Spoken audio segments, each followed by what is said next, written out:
Hello everybody, good afternoon, good evening, good morning, wherever you are, good day, hope you're having a good day. That's been a while since I made a video. Today I want to talk to us about, there's a guy by the name of Dave Ramsey. Many of you may know him, many of you may not know him. This is a guy who believes in being debt-free.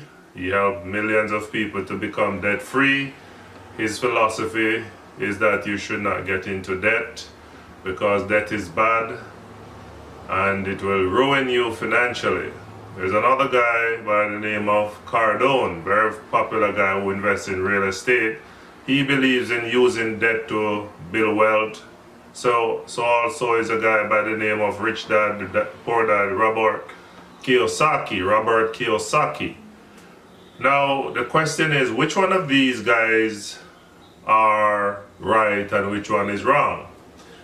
So as far as I'm concerned, both are right, both are wrong. Let's deal with Dave Ramsey.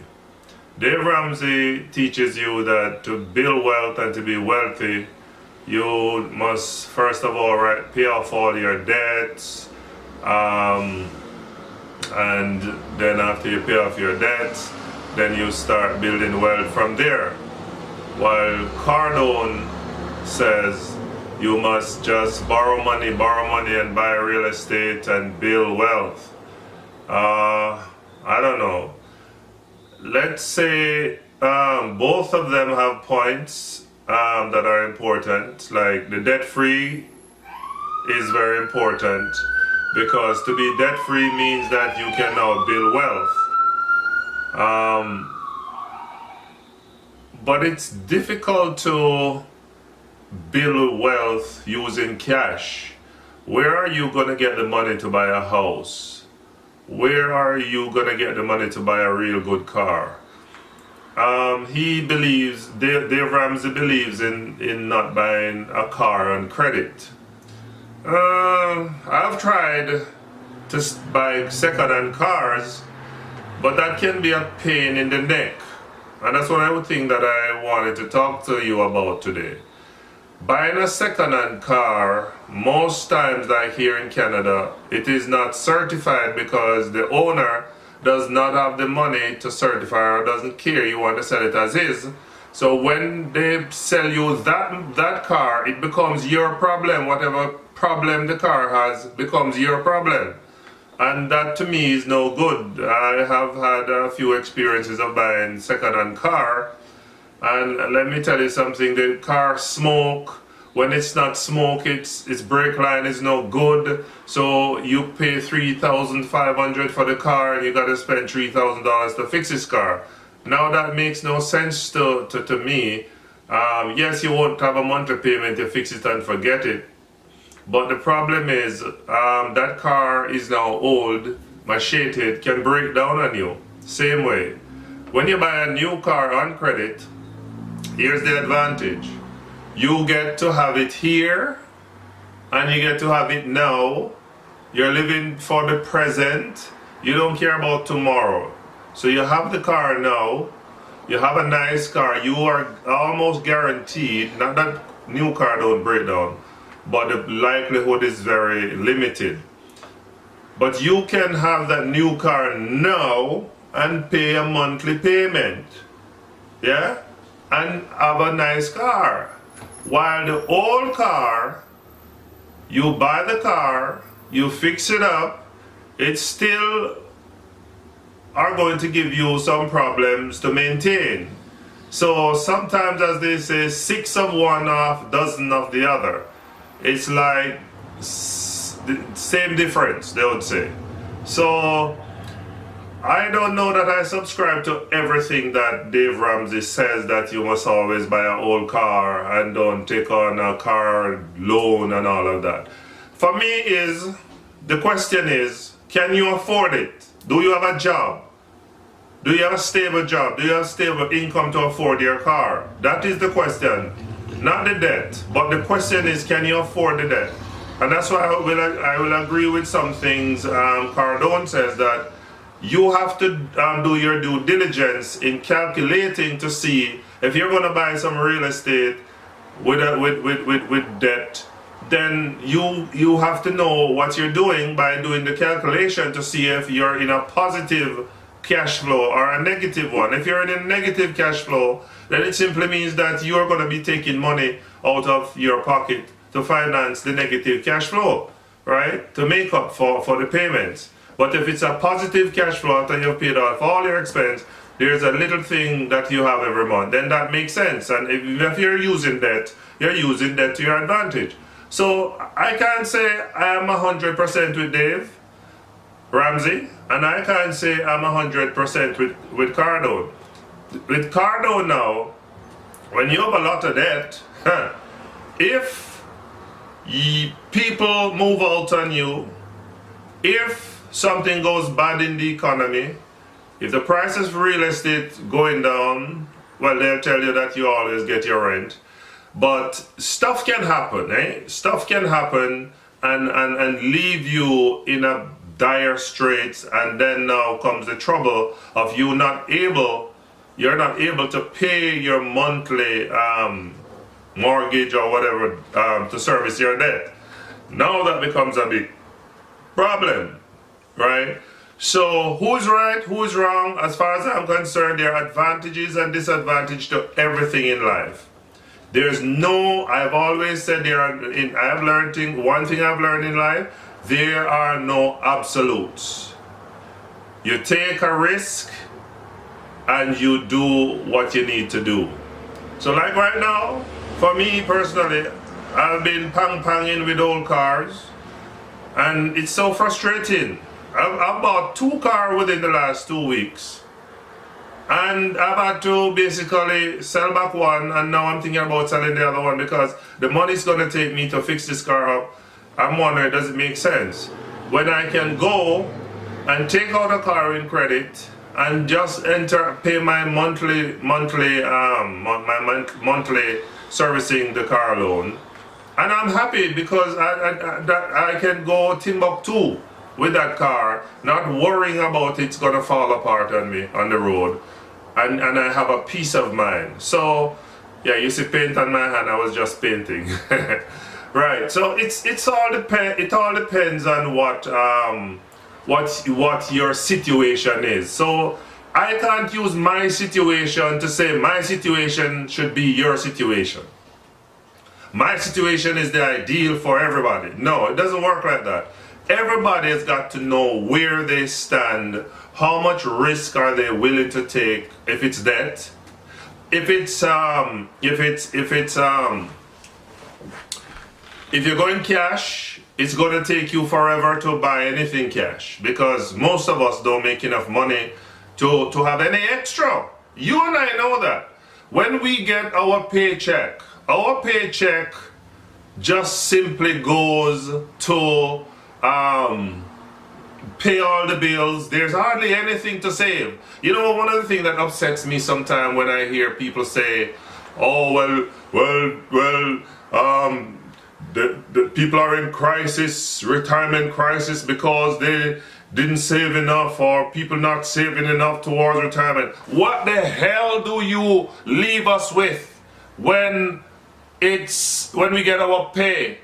There's nothing left to save. We pay our rent, we pay our mortgage, we pay all our bills, and there's nothing left out of it. So don't blame us. Blame the system that seeks to impoverish people. There is like a deliberate effort on the part of both government and whoever, right?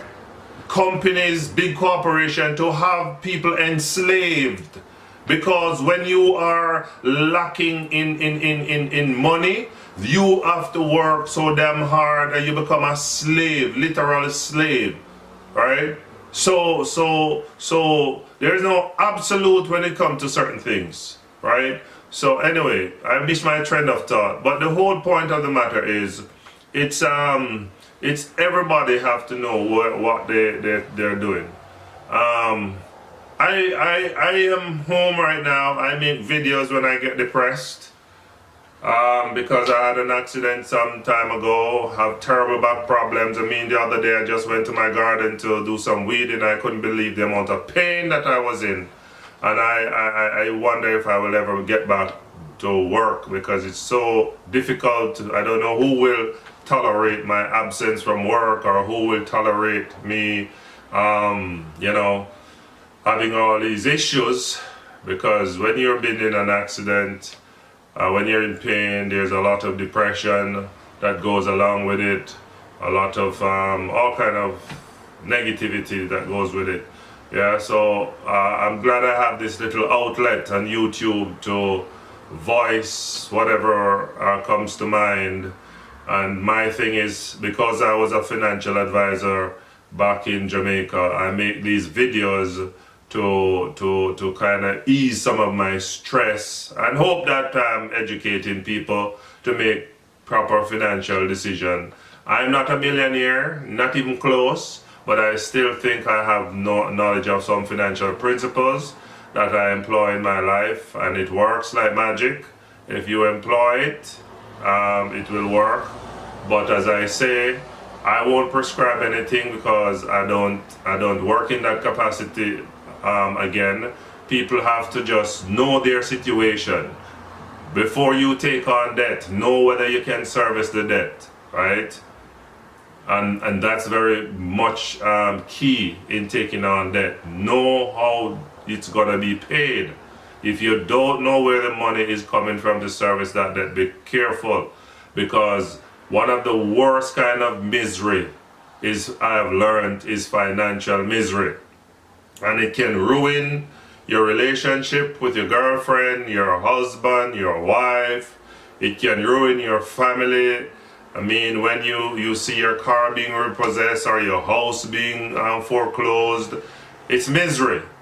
And if you observe what is happening, when I listen sometimes these shows about finance, a lot of people out there, 4 of the killer debts today are student loans, credit card, mortgage, and car loans. So even though it's good to have these things at our disposal, but we have to manage them properly. I'm not saying you not to take out loans and build wealth or get what you want now. Because I mean, I can have a credit card, I don't have the cash. I can go out there, buy anything that I want with the credit card and take my time, pay it back. I have it now. Rather than I need a car. Oh, I'm gonna wait, like Dave Ramsey say, until I save up to $20,000, $30,000. When will that be? Like forever? No, it doesn't work like that, Dave. If I need a good car right now, I gotta make up my mind to go negotiate how much I can pay and drive out with a nice car and take my time and pay it. At least I have it now. I live in the here and the now. Rather than sitting down, hoping, waiting, praying, saving, and every time I save and I reach $5,000, I gotta use that $5,000 for some kind of other stuff, right? So it's not always the best method, right? Sometimes for your comfort's sake, and sometimes for your own welfare, you got to take on some debt. Another time, it's best to avoid it, because if you know that you're not in a stable job, why take on this debt, right? So there are no easy answers. There are no absolutes. You must know your situation. Sit yourself down, work out a budget, see how much you're bringing in, how much your wife is bringing in, how much income, how much coming in. Look at your expenses, list them, name them one by one, see how many expenses you have, right? Starting with the most important ones first, and make sure those are paid. You have to live it somewhere, so the rent comes first or the mortgage comes first, right? Food, you gotta have food, right? Then the other bills, you want to keep the power on, so keep those important ones. Those that you can do without, scrap them. Like me, I scrap cable. Long time. I buy the TV Android box and I use that to watch TV. And I hardly even use it because, I mean, when you have a computer and the internet, you have YouTube, you get everything on YouTube. You get everything on the internet. So what's the point in having all these extra? You have to pay for the internet, you have to pay for cable separate, you have to pay for packages with it when you have the cable. It's crap. So I go through and I try to scrap any bill that I can scrap. I get rid of it. Yeah, I get rid of anything, and that's one of the key to financial management. A lot of times people, the problem with people is not the lack of money, it's the lack of proper managing the little that you have, right? Money is a very funny thing. If you have a little, you will learn to live on a little. If you have a lot, you tend to want to live on a lot. But sometimes you've got to live a little less, live on less than you earn. So if you earn $1,000 a week, you live on, say, $800 and try to put aside $100. If it, you know, in some cases it doesn't work for some people. And I know it's difficult to save money. It's difficult to follow a budget, right? I've written several budgets. And all it does is inform me where my money is going. I tend sometimes to eat out a lot because sometimes your wife is tired, sometimes you are tired, sometimes you can't bother with the kitchen. So you're on the road, you're hungry, what are you gonna do? Oh, let me go home, go cook some food? Hell no, I gotta buy something in a restaurant and eat. Yeah? So it's not all the while practical to say, well, you gotta live on less than you earn and always cook and don't go to a restaurant like Dave Ramsey says. Don't go to a restaurant. Yeah, right, Dave. I eat out because guess what? I have number one, I'm in pain. I don't stand up in my kitchen. Number two, my wife is tired. She doesn't even have some help in the kitchen sometimes. So guess what? We eat out a lot. And it's not good because you expose yourself to people, terrible cooking, greasy and stuff. But what you gotta do? You gotta eat something. The kids gotta eat. So you gotta sometimes eat out. It's just, I am a person who believes in being practical, and sometimes some of the things that Dave Ramsey and other people teach are not practical, man. Tell me, oh, you're gonna live on rice and beans. Yeah, right.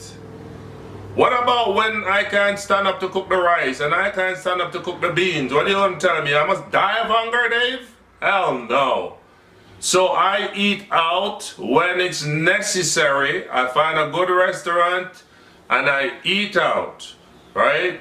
And I bless my food and I eat it and hope that it doesn't do me any harm.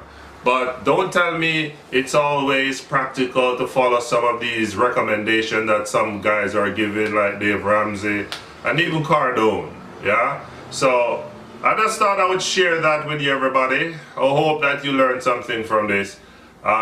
Please remember to like, subscribe, share my thoughts with other persons, and I wish you all the best. And just manage your money properly. Don't take on more than you can manage, but live your life, enjoy your life. Try your best to enjoy life, because that's what it's about. If you ain't having fun, you ain't living. Yeah? If you ain't having fun, you ain't living. Maybe that's a good note on which to end. If you ain't having fun, then you ain't living. So start having fun and start living. That just came naturally. Thank you. Take care. Bye-bye.